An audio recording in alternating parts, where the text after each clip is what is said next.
আল্লাহ তুমি যদি তোমার বান্দারে মাফ করে দাও, আমি ইব্রাহিম নবীর কিছু আসে যায় না।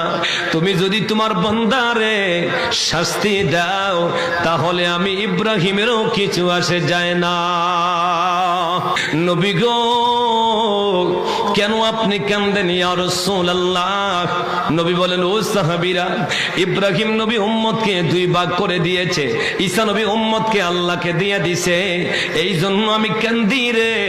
আমার গুনাহগার উম্মতের হবে কি উপায়? ফাবাকা রাসূলুল্লাহ সাল্লাল্লাহু আলাইহি ওয়াসাল্লাম, আমার নবীজি চক্ষু মোবারকের পানিগুলা ছেড়ে দিয়ে নবী কান্দেন। আল্লাহ পাক বলে, জিবরাইল, হে জিবরাইল, আমার নবীর দরবারে যাও, ফাসআলহু হুয়া আ'লাম, নবীকে গিয়ে জিজ্ঞাসা করো নবী কেন কান্দে রে।